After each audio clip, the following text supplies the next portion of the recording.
The golden light of dawn spilled across the Tsavo Wildlife Reserve in Kenya, brushing the tall grass with a soft shimmer. It was a morning like any other, serene, untouched breathing, with the slow rhythm of the wild herds of antelope grazed lazily in the open, and a distant bird call echoed through the savannah. But deep within the reserve, something extraordinary was stirring. Two lions moved silently across the open plain, just as the sun began to rise. The male, a massive figure with a mane like a crown of flame, walked with quiet strength. Each paw pressed deep into the earth, his muscles rippling with power and purpose. Beside him was a lioness, smaller but no less striking. Her golden coat caught the early light, her steps calm but careful. They had left their pride. No roars, no chaos, just a decision made in the still of night. The pride had been their family through countless dry seasons, through hunts and hardships, births and losses. But now something in the lioness had changed. Her movements were slower. Her belly, once lean and lithe, had started to swell. And the male had noticed. He had watched her for days, the subtle changes, the quiet fatigue in her eyes. He had seen this before long ago, the signs of a lioness carrying new life. But this time felt different, and so they walked away. Not in exile, but in instinct. They found refuge near the edge of the reserve by a small river lined with trees. The grass here was softer, the shade kinder, the perfect place for rest, for preparation, for whatever was to come. Miles away, two conservationists, Aisha and Leila Otieno, had been watching. From their observation posts, they had noticed the pair's departure. It wasn't unusual for lions to separate briefly, but something about this departure unsettled them. Aisha, a senior ranger with over a decade in the field, adjusted her binoculars with a growing sense of unease. Leila, younger but sharp-eyed, had already started tracking the pair's movements through camera traps and aerial scans. They had seen the lioness struggle to keep pace. They had seen the swelling of her abdomen. At first, they feared disease infection, something serious, but deep down, Aisha hoped for something else. The next few days were a blur of heat and hushed tension. Each morning, the lions moved a little slower. The lioness took longer to rise, to stretch, to settle under the shade. The male never strayed far. He kept his golden eyes fixed on the horizon, listening. On the fifth day, when the lioness barely moved from the tall grass, Aisha made a decision. "We do this now," she told Leila. "While he's gone for water, it was risky. Approaching a wild lioness, even one weakened or resting, was never safe. But they couldn't wait any longer. If she was ill, she needed help. If she was pregnant, she needed to be monitored." As the male lion disappeared beyond a line of distant trees, Aisha and Leila gathered their gear. No full tranquilizer, too dangerous for a potentially pregnant lioness. Instead, a light sedative, enough to calm her, not harm her. Aisha took aim from a distance. The dart hissed through the air and struck gently into the lioness's flank. She tensed, groaned softly, then slowly lowered her head. Minutes later, the two women were kneeling beside her. Up close, the change in her body was even more evident. Her belly was taut, rounded, straining against her frame. Leila ran the scanner over her side, eyes wide as she read the readings. "Aisha," she whispered, "she's not sick, she's pregnant." Aisha let out a breath she hadn't realized she was holding. But the relief was short-lived. Leila frowned. "There's something else," her sighs. "The pulse readings, it's not just one." Aisha's eyes snapped to hers. "Twins. Or more." They exchanged a long, silent look. In all their years on the reserve, neither had seen a wild lioness carry more than 2 cubs. And even then, twins were rare. 1 cub was the norm. 2 was unusual. 3 unthinkable. They worked quickly, documenting everything, taking notes, checking vitals. The lioness was strong, but the pregnancy was demanding. Her heart rate was steady, but her breathing was shallow. They estimated she had perhaps 3 weeks left. They didn't tell anyone. Back at the station, they marked her file as under observation and scheduled private monitoring shifts. There was no room for mistakes, no space for unnecessary attention. Not yet. That night, Aisha stood outside the tent, staring at the stars above the reserve. Somewhere out there, a lioness slept beneath the trees, carrying within her the rarest kind of miracle. And she had no idea the world was watching. Not yet, but soon clouds had begun to gather earlier that afternoon. but no one expected how quickly they would darken the skies above. Tsavo rain fell in a fine mist at first, then turned into steady drops that soaked the cracked ground. Aisha and Leila, standing at a distance, had been watching the pregnant lioness struggle to stay upright. The way her sides heaved, the way her spine sagged, it was clear. The moment had come. As thunder rolled across the horizon, the lioness let out a low, tremulous growl and collapsed onto her side. The male lion, alert beside her, pressed his huge body against hers, his massive head nudging her neck with a mixture of urgency and tenderness. The rangers knew what they had to do. They sprinted across the clearing just as lightning slashed the sky. Aisha shouted over the wind, reminding Leila not to use sedation. It could endanger the cubs. Leila nodded, already preparing the labor-inducing injection, but the male lion heard them. He turned, eyes blazing, and released a roar so thunderous it cut through the storm like a blade. The women froze. Aisha slowly raised her hands. Simba, she called, softly, using the name she had whispered to him years ago, when he was just an orphaned cub recovering in the reserve's rehabilitation center. For a moment's silence, then recognition. His growl softened. He stepped back, not far but far enough to let them in. That's when the first contraction hit. The lioness let out a deep guttural scream, one that seemed to come from the center of the earth. Her body convulsed, claws tearing into the wet ground. Aisha and Leila dropped to their knees. Leila held her gently but firmly at the side, while Aisha injected the hormone. They whispered to her, not with words she could understand, but with tone, with presence, with something deeper than language. Suddenly, a new threat. A lone hyena, wiry and starving, crept from the edge of the brush. It sniffed the air, drawn by the scent of blood and the sound of weakness. The male lion spotted it first. Without hesitation, he launched into motion, an explosion of primal energy crashing through the rain. The hyena let out a shriek and bolted, vanishing into the trees. The message was clear. This birth would not be undisturbed. Aisha's heart thudded in her chest. Leila looked at her, eyes wide. They couldn't afford another interruption. Time was slipping. Back at the lioness's side, the storm raged around them. Rain soaked their uniforms, mud clung to their hands, and the wind whipped their hair in every direction. But their eyes never left the lioness.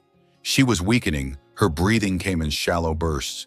Her eyelids fluttered for a terrifying second. Aisha thought they were losing her. Then the first cub, a small, slick body, slid into Leila's waiting hands. Limp, not moving, without hesitation, Aisha went to work. She rubbed its chest, cleared its nose and mouth. She spoke to it urgently but gently, a tiny gasp, then a cough, then a faint squealing cry.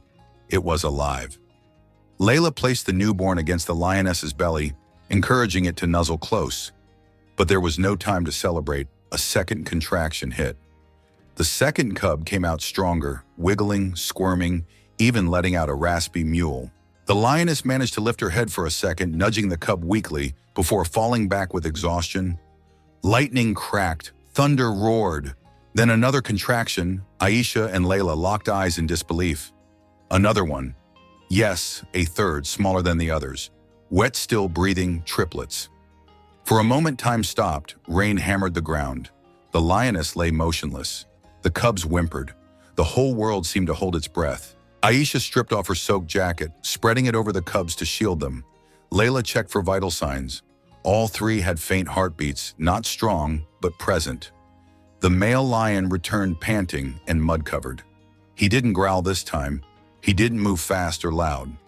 He approached slowly and carefully, laid down next to his mate, and pressed himself against her, giving warmth with his body. Aisha stood, pulled Leila with her. "We've done what we can," she whispered. "Now, it's her turn." They stepped away just far enough to give space but stay within reach if needed. Then the storm began to break. Rain slowed to a mist. The wind died down. The clouds began to shift. In the stillness, the lioness stirred. Her head rose, weak but determined. She looked at her cubs one by one. She nudged each of them gently with her nose.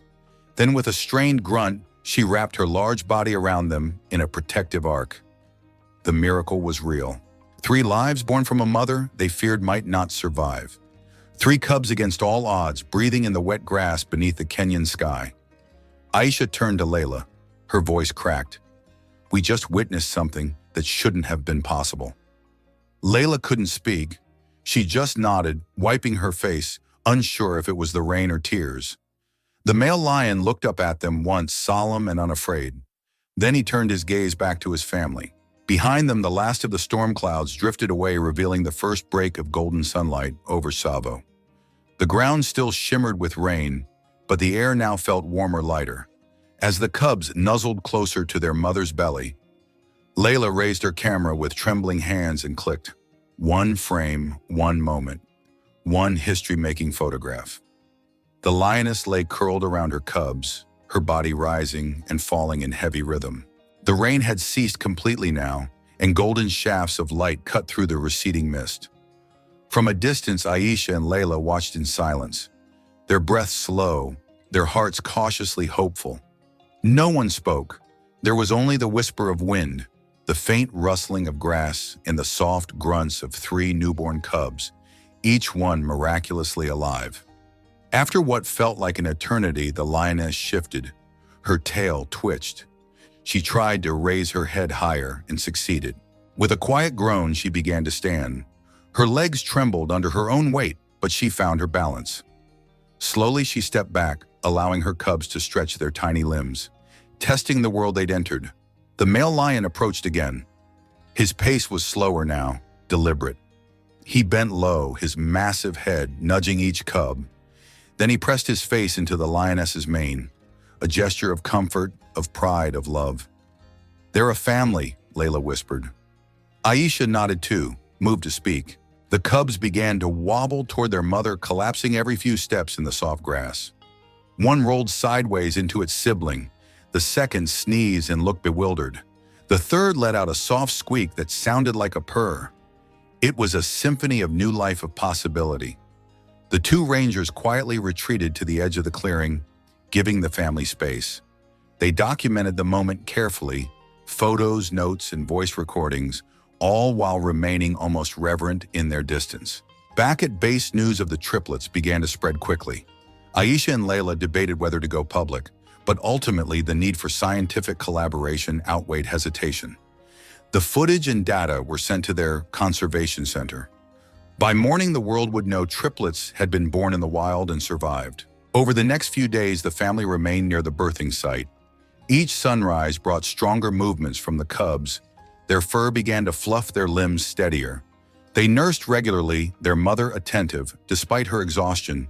Aisha and Leila monitored from a distance, rotating shifts and recording every detail. Their journals swelled with notes, feeding times, temperature logs, behavioral cues. They noticed how the male lion never strayed far. He stood sentinel at the edges of the tall grass, always between the den and the unknown. On the 4th morning, the lioness took her first long walk. She left the cubs under their father's care and moved slowly toward the river for water. Her gait was stiff but purposeful.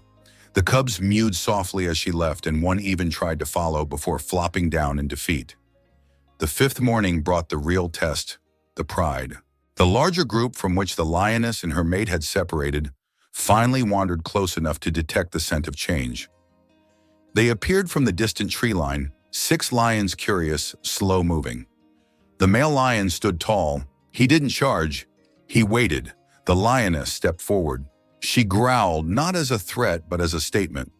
A line, the pride circled slowly. Then one by one they approached. Noses touched ears, twitched. And something extraordinary happened. The circle closed around the cubs. Acceptance. The pride had welcomed them back. Aisha and Leila watched with awe. Neither had ever seen anything like it. 3 cubs, a returning family. A pride transformed by the presence of something rare and precious.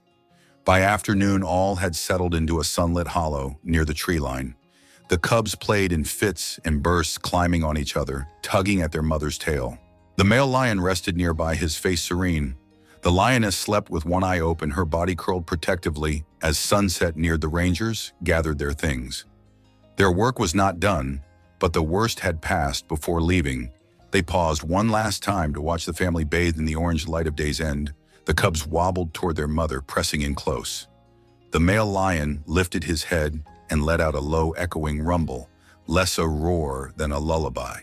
From far across the savannah, another roar answered, faint and familiar. It was the sound of the wild singing back. Aisha turned to Leila. We were lucky to witness this. Leila smiled. No, we were meant to. They returned to base that night in silence, hearts full in the days to come. Scientists would arrive, reports would be written, stories would be told. But for Aisha and Leila, the story was already complete. It was not about data points or headlines.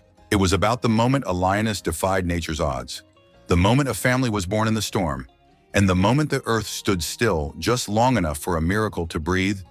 If this story touched your heart, don't forget to like, share, and subscribe. Let's keep honoring nature's miracles, one story at a time.